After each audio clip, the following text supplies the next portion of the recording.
ஹாகாரின் கதை. ஹாகார் என்பவள் எகிப்திய நாட்டைச் சேர்ந்த ஒரு அடிமை பெண். அவள் ஆபிராமின் மனைவி சாராய்க்கு பணிவிடை செய்து வந்தாள். தேவன் ஆபிராமுக்கு, உன் சந்ததி எண்ணிக்கையற்றதாக இருக்கும் என்று வாக்குத்தத்தம் செய்திருந்தாலும், பல ஆண்டுகள் கடந்தும் சாராய்க்கு பிள்ளை பிறக்கவில்லை. வயது முதிர்ந்ததால் அந்த வாக்குறுதி நிறைவேறுமா என்ற சந்தேகம் சாராய்க்கு ஏற்பட்டது. அந்த காலத்தில் இருந்த வழக்கப்படி சாராய் தனது அடிமை பெண் ஹாகாரை ஆபிராமுக்கு கொடுத்து அவள் மூலம் பிள்ளை பெற முடிவு செய்தாள். ஆபிராமும் அதற்கு சம்மதித்தான். ஹாகார் கர்ப்பமானாள். கர்ப்பம் தரித்ததை அறிந்தபோது அவள் சாராயை இகழ்ந்து பார்க்கத் தொடங்கினாள். இதனால் சாராயின் மனம் காயமடைந்து கோபம் எழுந்தது. அவள் ஆபிராமை குற்றம் சாட்டி ஹாகாரை கடுமையாக நடத்தத் தொடங்கினாள். அந்த கொடுமையை தாங்க முடியாமல் கர்ப்பமான நிலையிலேயே ஹாகார் பாலைவனத்திற்குத் தப்பி ஓடினாள். அங்கே சூர் வழிக்கருகே ஒரு நீரூற்றின் அருகில் அவள் இருந்தபோது கர்த்தரின் தூதன் அவளைக் கண்டான்.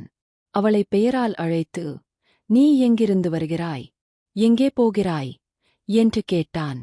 ஹாகார், என் எஜமானியான சாராயிடமிருந்து தப்பி ஓடுகிறேன் என்று சொன்னாள். கர்த்தரின் தூதன் அவளிடம், நீ திரும்பிச் சென்று உன் எஜமானிக்குக் கீழ்ப்படிந்து இரு என்று சொன்னான். அதோடு அவளுக்குப் பெரிய வாக்குத்தத்தமும் கொடுத்தான். அவளுடைய சந்ததி எண்ணிக்கையற்றதாக இருக்கும் என்றும், அவளுக்குப் பிறக்கப் போகும் மகனுக்கு இஸ்மவேல் என்று பெயர் வைக்க வேண்டும் என்றும் சொன்னான். அந்த பெயரின் அர்த்தம் தேவன் கேட்டார் என்பதாகும். ஏனெனில் கர்த்தர் அவளுடைய துன்பத்தைக் கேட்டிருந்தார். அந்த மகன் சுதந்திரமானவனாகவும் பல போராட்டங்களுக்கிடையிலும் உயிர் வாழ்பவனாகவும் இருப்பான் என்றும் தூதன் சொன்னான். இதைக் கேட்ட ஹாகார் தன் வேதனையில் கூட தேவன் தன்னை பார்த்தார் என்பதை உணர்ந்தாள். அவள், என்னை காண்கிற தேவன் என்று கர்த்தரை அழைத்தாள். பின்னர் அவள் திரும்பிச் சென்று இஸ்மவேலை பெற்றாள். அப்போது ஆபிராமுக்கு 86 வயது. பல ஆண்டுகள் கழிந்தன. தேவன் தம் வாக்குறுதியின்படி சாராயை ஆசீர்வதித்தார். அவள் முதுமையில் ஈசாக்கை பெற்றாள். ஈசாக்கு பாலூட்டல் நிறுத்தப்பட்ட நாளில் ஆபிராம் ஒரு பெரிய விருந்தை நடத்தினான். அப்போது சாரா இஸ்மவேல் ஈசாக்கை கேலி செய்வதைக் கண்டாள். தன் மகனின் எதிர்காலத்தைப் பற்றி பயந்த சாரா ஹாகாரையும் இஸ்மவேலையும் வீட்டை விட்டு அனுப்பிவிட வேண்டும் என்று ஆபிராமிடம் கேட்டாள். இது ஆபிராமின் மனதை மிகவும் வருத்தியது.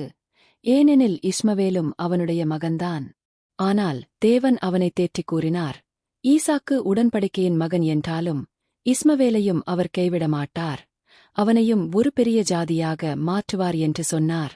அடுத்த நாள் காலை ஆபிராம் ஹாகாருக்கு கொஞ்சம் அப்பமும் தண்ணீரும் கொடுத்து இஸ்மவேலுடன் அவளை அனுப்பிவிட்டான். அவர்கள் பேர்ச்சேபா பாலைவனத்தில் அலைந்தார்கள். தண்ணீர் தீர்ந்தபோது ஹாகார் இஸ்மவேலை ஒரு புதருக்கடியில் படுக்க வைத்து, என் மகன் இறப்பதை நான் பார்க்க முடியாது என்று சொல்லி சற்று தூரம் சென்று அழுதாள். அப்போது தேவன் அந்த சிறுவனின் அழுகையை கேட்டார்.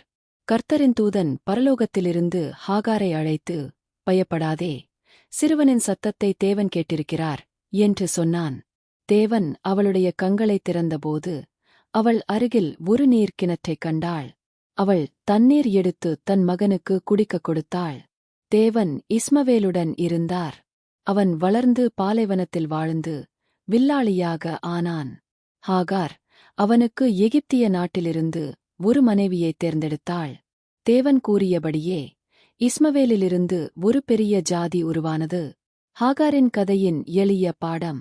தேவன் எல்லாரையும் காண்கிறார். தாழ்த்தப்பட்டவர்களையும் தனியாக விட்டவர்களையும் கூட. தேவன் அழுகையை கேட்கிறார்.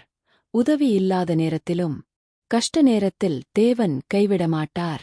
ஒரே வரியில் மனிதர்கள் விட்டாலும் தேவன் விடமாட்டார்.